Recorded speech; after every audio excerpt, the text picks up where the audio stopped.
Before that run, before that music, before any of it. There was a broke, damaged kid from Hell's Kitchen who the world had already written off 3 times before he turned 25. Most people think they know the Sylvester Stallone story, the underdog who made Rocky, the muscles, the sequels, the memes. They do not know the half of it. Stick with me, because what I am about to show you happened to a real person. Sylvester Gardenzio Stallone was born on the 6th of July 1946 in a charity ward in New York City. His mother had been riding the bus at 9 months pregnant. Someone pulled her off. He was born in a ward for people who could not afford proper medical care. The delivery went wrong. The doctor used forceps. A nerve was severed in the lower left side of his face. His cheek, lip, chin, and part of his tongue were partially paralyzed, permanently. That snarl you have seen in every film he has ever made. That signature half-sneer that made him look like he was permanently ready for a fight. That was not acting, that was a birth injury. He spent his first 5 years in a boarding house in Queens while his parents' marriage fell apart. His father was physically violent. His mother was emotionally absent in ways that went far beyond normal distance. By the time he was 13, he had been expelled from 14 different schools. 14. His classmates at Abraham Lincoln High School in Philadelphia voted him the pupil most likely to end up in the electric chair. Most people would have stopped right there. He was just getting started. In 1969, Stallone moved to New York to become an actor. What followed was not a training montage. It was 3 years of humiliation. He cleaned lion cages at the Central Park Zoo. He worked as a cinema usher. He got fired from that job for scalping tickets to a customer. Unknown to him, the customer was the theater owner. He was eventually evicted from his apartment. He had nowhere to go, so he slept at the Port Authority bus terminal for 3 weeks. In 1970, he acted in a soft-core adult film called Party at Kitty and Studs. He was paid $200 for 2 days of work. He has been open about why he did it. He had zero money, nowhere to sleep, and in his own words, the alternative was crime. He was 23 years old. That film was later re-released as The Italian Stallion to cash in on Rocky's success. The negative and worldwide rights to it were auctioned on eBay in 2010 for $412,000. Who would have known that the man who slept in a bus station and made that film for $200 would later earn $20 million per picture? But we are getting ahead of ourselves, because first there is the dog. By 1975, Stallone had been in New York for 6 years with almost nothing to show for it. He had $106 in his bank account. He could not afford to feed himself, let alone his dog, his bullmastiff, Butkus. He stood outside a liquor store and sold Butkus to a stranger for $40. He said in multiple interviews it was the saddest day of his life. He walked away without looking back because he knew if he turned around, he would not be able to leave. 3 weeks later, on the 24th of March 1975, he watched Muhammad Ali fight Chuck Wepner. Wepner was a no-hoper from New Jersey. Nobody gave him a chance. Ali was the greatest boxer alive. Wepner got knocked down, got back up, lasted 15 rounds, and knocked Ali down in the 9th. Stallone sat in that cinema and wept, not for Wepner, for himself. He saw his whole life in that fight. He went home and wrote, for 3 days straight, barely sleeping. When he was done, Rocky Balboa existed. He took the script to producers. They read it overnight. They wanted to buy it immediately. The offer climbed fast. First $250,000, then $350,000. Eventually, the offer reached $400,000. Stallone had $106. He said no. Every single time he said no. The one condition he would not remove, no matter how high the offer went, was that he had to play Rocky himself. Studios wanted Ryan O'Neal. They wanted James Caan. They wanted Robert Redford. Anyone but an unknown with a face they didn't understand and no credits. Stallone refused. He told them, if Rocky is going to mean something, it has to be me telling the story, because it is my story. Eventually, the studio agreed.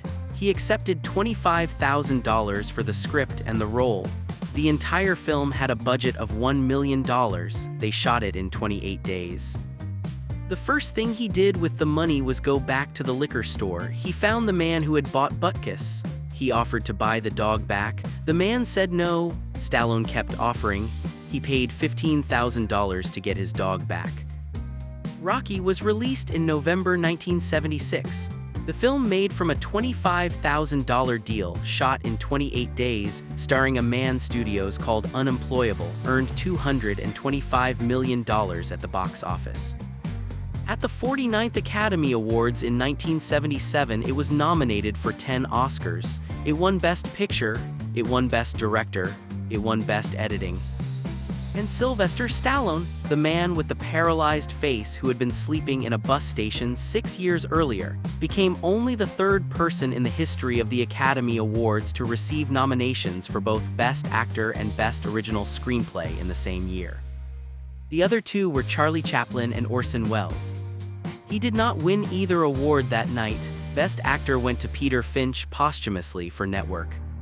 A few days later, Stallone received a letter. It was from Charlie Chaplin, written from Switzerland. Chaplin was 86 years old. He wrote to tell Stallone that Rocky reminded him of a little character he used to play. He invited Stallone to visit him in Switzerland. Stallone was too stunned to respond quickly enough. Charlie Chaplin died on the 25th of December 1977. The visit never happened. Here is a fact most people do not know, even people who consider themselves serious film fans. In 2015, almost 40 years after Rocky, Stallone appeared in Creed as an aging, cancer-stricken Rocky Balboa mentoring the son of his former rival Apollo Creed. His performance was quiet, restrained, and devastating. He won the Golden Globe for Best Supporting Actor. He received an Academy Award nomination for the same role. The same character, 40 years apart. The gap between his first Oscar nomination for Rocky and his nomination for Creed, 39 years, is the longest gap between nominations for the same role in the history of the Academy Awards. But it gets darker than that. In 2023, appearing on his daughter's podcast Unwaxed, Stallone revealed something he had never put in his documentary, something his own daughters did not know. He told them, and I am paraphrasing carefully here, his mother used to tell him repeatedly that the only reason he existed was because her attempts to end the pregnancy had not worked.